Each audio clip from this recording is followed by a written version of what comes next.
চলছে পুজোর তোড়জোড়। তো নর্মালি এমনিভাবে হাতে হাতে তো বাস তোলা যাবে না, যাবে এটা হচ্ছে একটা ডান দিকে দেখতে পাচ্ছি, এইদিকে এই যে ডান দিক দিয়ে এখানে বেরোনোর ব্যবস্থা থাকবে। অলরেডি কিন্তু অনেক স্ট্রাকচার কিন্তু অলরেডি এখানে রেডি হয়ে গেছে বাটামে। এখানে তিন মাস কাজ চলছে, অলরেডি 3 মাস কাজ শুরু হয়ে গেছে। মানে আপনারা দেখতে পাচ্ছ যে পুজো হয়েছিল সেই তার ঘট কিন্তু এখানে অলরেডি বাঁধা রয়েছে। কেন আমরা কলকাতাকে তক্ক দিচ্ছে কল্যাণী। এক্স্যাক্টলি মন্দিরের দর্শনার্থীদেরকে চিন্তা করে, তাদের চিন্তা করে আমরা এবার মন্দিরে ফিরে এসেছি। সত্যি কথা বলেছেন, মানুষ এসে এত সুন্দর কাজ যদি লাইন দিয়ে দাঁড়িয়ে 2-5 মিনিট না দেখতে পারে।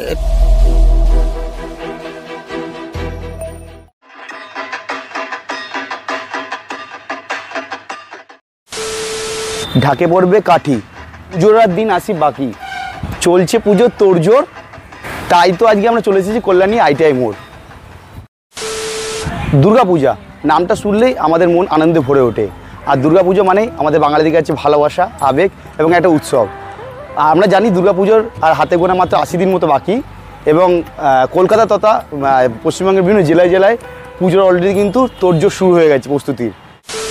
যারা আমাকে এখনও চেনো না, আমি সুমন, আমার চ্যানেল ভবগুরু সুমন ব্লগে আবার নতুন একটা ভিডিও নিয়ে তোমাদের সঙ্গে চলে এসেছি।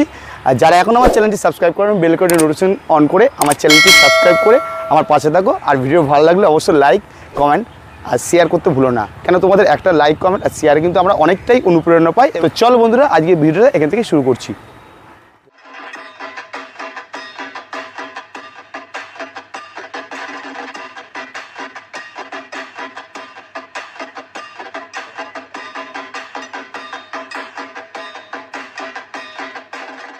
তো দেখতে পাচ্ছ অলরেডি ঝিঝি কিন্তু বৃষ্টি পড়ছে। বৃষ্টি ভিজলেও কি তোমাদের কিন্তু টানে, তোমাদের ভালোবাসা এবং সাপোর্টিং কিন্তু আমি এতদূর ছুটে চলে এসেছি। কেন অনেক রকম ভিডিও এর আগে তোমাদের দেখিয়েছি, রথযাত্রা থেকে শুরু করে এভরিথিং।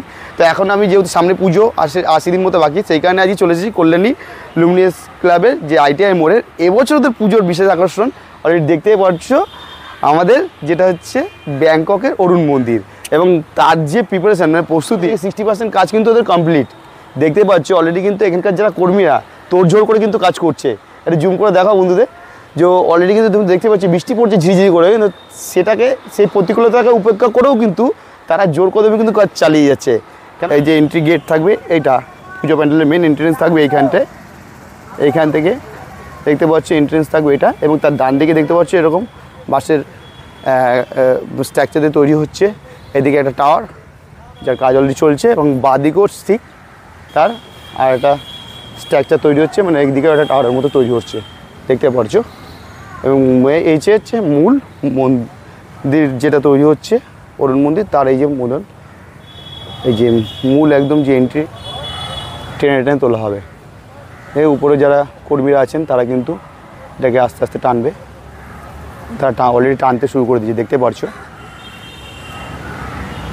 মূল এন্ট্রেন্স মানে এখান থেকে প্রবেশ পথ থাকবে মূল প্যান্ডেলে, এবং তার উপর দেখতে পাচ্ছ সমস্ত বাঁশের কাজ দুতলা বুঝতে। তা এখানে একটা কাজ যে তোমার দেখায়, এখানে কিন্তু শুধুমাত্র বাঁশেরই কাজ সেরকম কিন্তু নয়।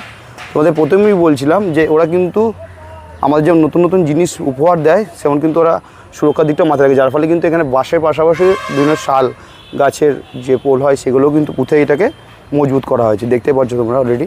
এবং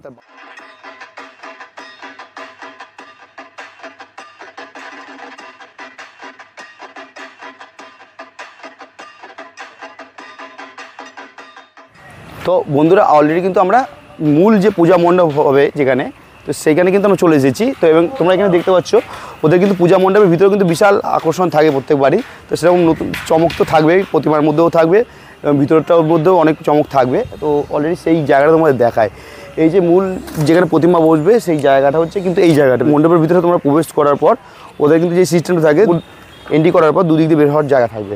এটা হচ্ছে একটা ডান দিকে দেখতে পাচ্ছ, এইদিকে এই যে ডান দিক দিয়ে এখানে বেরোনোর ব্যবস্থা থাকবে, এবং ঠিক তার বাঁ দিক দিয়েও এদিক দিয়েও কিন্তু বেরোনোর ব্যবস্থা থাকবে। দেখতে পাচ্ছ এখানকার যারা কর্মী দাদারা আছেন অলরেডি কিন্তু তোড়জোড় করে কাজ চলছে, যে বাটামের কাজ। এই দেখতে পাচ্ছ বাটামের বিভিন্ন সাইজ করে সব কাটপিস তারা স্কোয়ার শেপ বিভিন্ন শেপে কিন্তু তারা রেডি করছে দেখতে পাচ্ছ সমস্ত রকম। এখানে কিন্তু কিছু না হলো খানকুড়িজন সব কর্মী দাদারা সব কিন্তু অলরেডি কাজ করছে এবং এদিকে তোমরা দেখতে পারবে অলরেডি কিন্তু অনেক স্ট্রাকচার কিন্তু অলরেডি এখানে রেডি হয়ে গেছে বাটামে।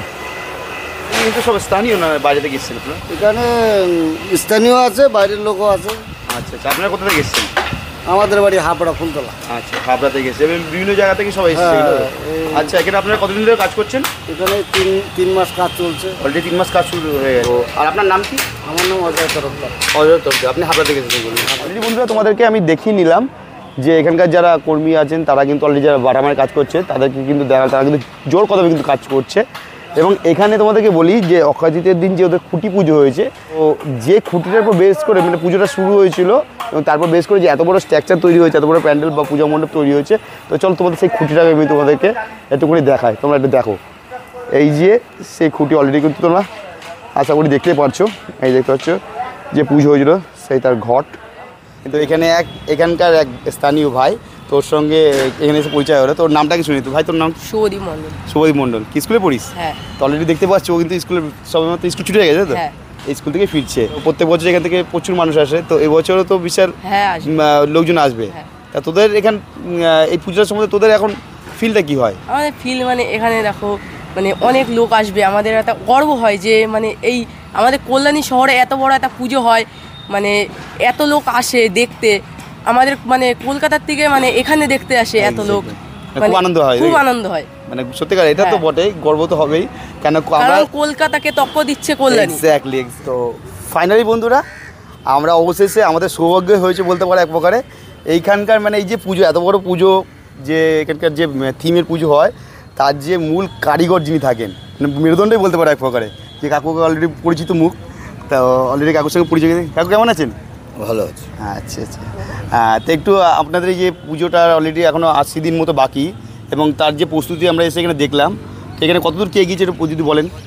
দেখো আমাদের এবার একটু লেটেই শুরু হয়েছে আমাদের কাজ। আপাতত স্ট্রাকচারের কাজটা 60-70% হয়ে গেছে। আচ্ছা আর বাদবাকিটা চলছে। আচ্ছা, আমাদের তো টাইম মতো কমপ্লিট করতেই হবে। এক্স্যাক্টলি। এবছর আপনাদের যে চমক আছে সেটা কি একটু বলুন আমাদের যে দর্শক। আমরা 2 বছর টাওয়ার করেছি, তাই এবছর মন্দিরের দর্শনার্থীদিকে চিন্তা করে আমরা এবার মন্দিরে ফিরে এসেছি। আচ্ছা আচ্ছা আমরা থাইল্যান্ডের বৌদ্ধ মন্দির অর্থাৎ অরুণ মন্দির, আচ্ছা এই মন্দিরটি আমরা এবার করতে চলেছি। যদিও এটা টাওয়ারের মতোই উচ্চতা হবে, চওড়া গতবারের থেকে 30 ফুট চওড়া বেশি হচ্ছে। সামুদ্রিক ঝিনুক, লক্ষ লক্ষ ঝিনুক দিয়ে আমাদের এই মণ্ডপটি পুরো হস্তশিল্প দ্বারা সুসজ্জিত হবে। মানে এর উচ্চতা কত হবে? মানে গতবারের মতোই হচ্ছে। কতটা হাইট উচ্চতা? 170-80। আচ্ছা, আর চওড়াতে যেটা বললেন কতটা হবে? 150 ফুট। 150 ফুট। আর বিশেষ ঝিনুকের কাজটা আর কতদিন পর শুরু হবে? ঝিনুকের কাজ আমাদের গোডাউনে শুরু হয়ে গেছে অলরেডি। আচ্ছা, অলরেডি পুরো তৈরি হয়ে তারপরে এখানে আসবে। মানে আর লাস্ট যেটা আপনাকে একটু জানতে যাবো, মানে এটা আমার আগ্রহ কৌতূহল বশতই বলতে পারেন। আমরা ছোটো থেকেই শুনে এসেছি যে দুর্গা পুজো, থিম পুজো বলুন বা বড় পুজো মানেই কলকাতা শহর, কিন্তু লাস্ট যে 5 বছর ধরে আমরা দেখছি এই যে বিভিন্ন জেলার যে পুজো, বিশেষ করে আমাদের যে নদিয়া জেলার যে কল্যাণীর ITI মোড়ের পুজো যে চমক দিচ্ছে পশ্চিমবঙ্গ তথা ভারতবর্ষকে বা বিশ্বকে যারা পথপ্রদর্শক হিসেবে দেখাচ্ছে, সেটা নিয়ে আপনারা কী বলছেন? না দেখুন, এটা একটা সঠিক কথা, একটা বাস্তব কথা। আগে আমরা ছোটোবেলায় কলকাতা পুজো দেখতে যেতাম, যে কলকাতা যেসব পুজোগুলো হতো তা আমরা হয়তো অনেক কিছু, কিন্তু এখন জেলা পিছিয়ে নেই। প্রত্যেকটা জেলায় ভালো মন্দ পুজো করে, তার মধ্যে নদিয়া জেলার ITI লুমিনাস ক্লাব অন্যতম। তারা যে মণ্ডপের যে বাজেটটা নেয় বা মণ্ডপ যেসব পরিকল্পনা নেয় সেটা আমাকে দায়িত্ব দেয়, আমি বাস্তবায়িত করি। তাতে যে সারা পড়ে, যে জনসমুদ্র ঢেউ মানে উপচে পড়ে, এবং আপনাদের সোশ্যাল মিডিয়াও আপনাদের বিচারে বা টিভি পেপারের খবরে যে শিরোনাম অর্জন করেছে, সেই রেকর্ড ITI ভাঙবে এবছরও, এটা বলতে পারি। এবং লাস্ট আমি যেটা বলবো আপনাকে জানতে চাইবো, আপনাদের যে পুজো ফাইনাল যে কমপ্লিট হবে মোটামুটি আপনার দর্শনার্থীদের জন্য কবে থেকে ওপেন করে দিতে পারবেন? এইটা এক্ষুনি কিছু বলা যাচ্ছে না, কারণ আমরা মহালয়ের একদিন কি আগে আর পরের মধ্যে আমাদের হয় বিষয়টা। ফাইনালি বন্ধুরা, আজকের মতো ভিডিওটা এই পর্যন্তই। তো ভিডিও শেষ করার আগে তোমাদেরকে বলে দিই, মানে এখানে তোমরা যারা পুজো দেখতে আসবে, পুজো প্যান্ডেল দেখতে আসবে, কীভাবে তোমরা আসবে? মানে এটা হচ্ছে কল্যাণী শহর। এই কল্যাণীতে আসতে গেলে তোমাদেরকে শিয়ালদা থেকে যে কোনো লোকাল ট্রেন ধরে, রানাঘাট লোকাল, গেদে লোকাল বা কৃষ্ণনগর সিটির লোকাল, যে কোনো লোকাল ট্রেন ধরে তোমরা কল্যাণী স্টেশনে নামতে পারো, বা আবার কল্যাণী সীমান্ত লোকাল ধরে তোমরা সরাসরি ঘোষপাড়া স্টেশন নামতে পারো। যদি তোমরা কল্যাণী স্টেশনে নামো, সেখান থেকে তোমরা টোটো, অটো বা বাস পেয়ে যাবে, সোজা একদম এই কল্যাণী আইটিআই মোড়ে চলে আসতে পারবে। 10 টাকা বা 20 টাকা ভাড়া নেবে মাথা পিছু।